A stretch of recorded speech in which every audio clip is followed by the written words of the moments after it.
그런 거에 대해서 좀 어떻게 생각하시는지 궁금하긴 하거든요. 코미디 프로가 방송국에 없는 거에 대해서. 네네. 네, 그래서 마이크 좀.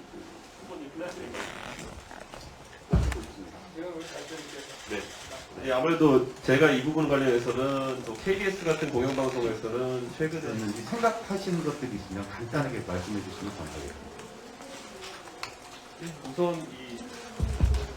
우선 노동 자체가 굉장히 비정기적으로 이루어지는 측면도 있고, 그리고 뭐 공연에 방법이 있는가라고 질문 드리겠습니다. 공약에 관한 것 같은데요? 뭐 사실 당연히 그런 부분은 공영으로 할 수 있는 걸 시설들 늘려나가는 게 중요할 것이다. 저는 이렇게 생각합니다. 그리고 좀 어루만져 주셔야 하는 부분이 아닐까라는 생각이 듭니다.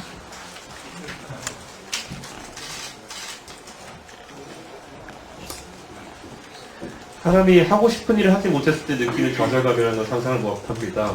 제 옆에 앉아 계신 분도 안녕하세요. 시사건건 홀수영입니다. 정말 황당하시죠? 대통령 후보 맞나요? 누가 대통령 후보인가요? 이준석인가요? 윤석열인가요?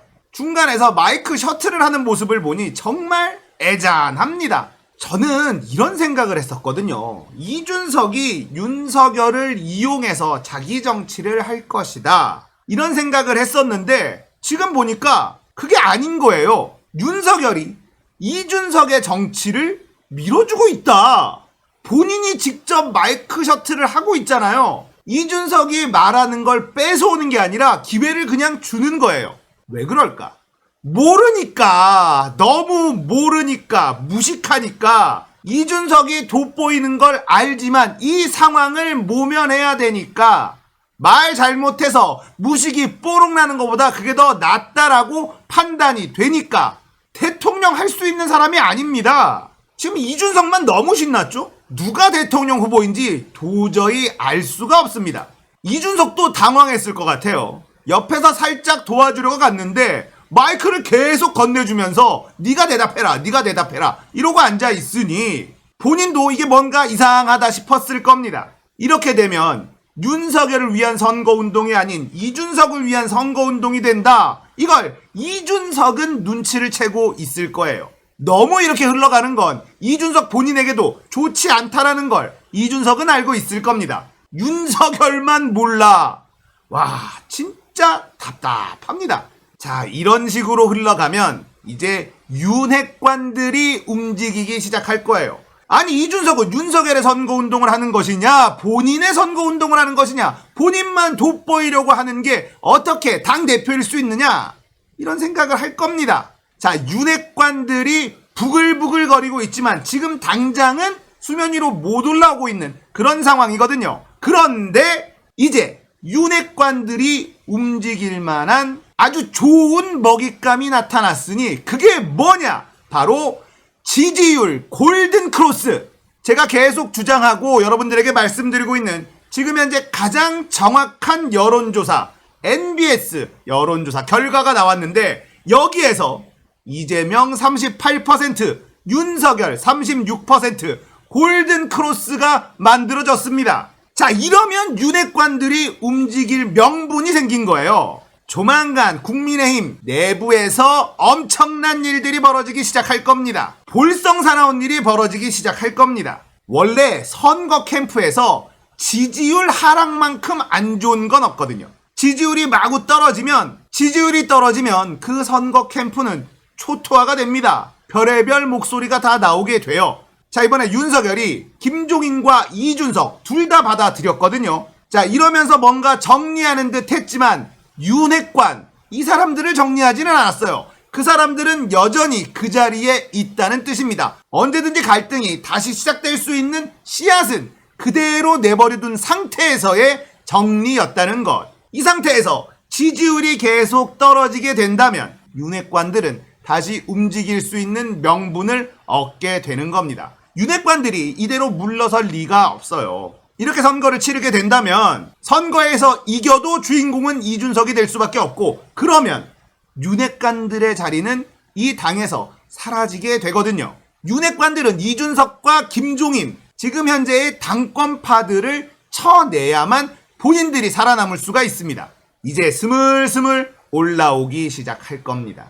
오늘 이 마이크 셔틀 장면은 윤핵관들에게는 정말 분노할 수밖에 없는 그런 장면이었거든요. 자, 지금 국민의힘 상태는요, 부글부글부글 끓고 있는 상태입니다. 이게 냄비에서 막 물이 끓고 있는데 언제 뚜껑이 팡 열릴지 몰라요. 언제 뚜껑이 열리고 물이 넘쳐도 이상하지 않은 그런 상태라는 겁니다. 자, 일단 MBS 여론조사 한번 들여다볼게요. 대선 후보 지지율 더불어민주당 이재명 후보 38%, 국민의힘 윤석열 후보 36%. 이재명 후보가 저번 주에 비해서 5%나 치솟으면서 골든 크로스가 만들어졌습니다. 이건 국민의힘 입장에서는 굉장히 심각한 일이 벌어진 것이고 윤핵관들에게는 너무나 좋은 명분이 생긴 일이다. 이렇게 해석하시면 돼요.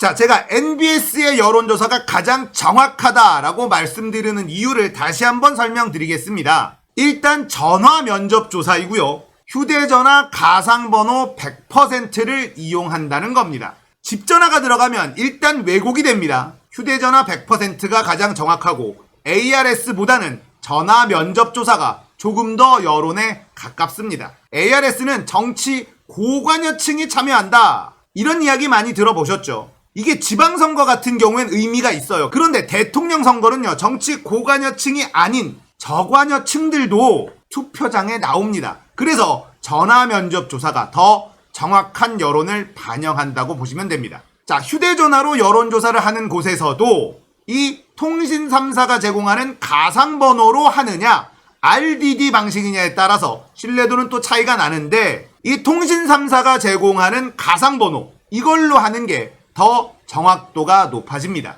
통신 3사에서 지역별, 연령별 다 구분해서 번호를 주기 때문에 더 정확한 그런 정보들을 담을 수가 있다는 거예요. 그 대신에 이건 통신사에게 이 번호를 사야 됩니다. 그래서 돈이 많이 들어가요. 그리고 또 봐야 되는 게 응답률. 28.3%의 응답률입니다.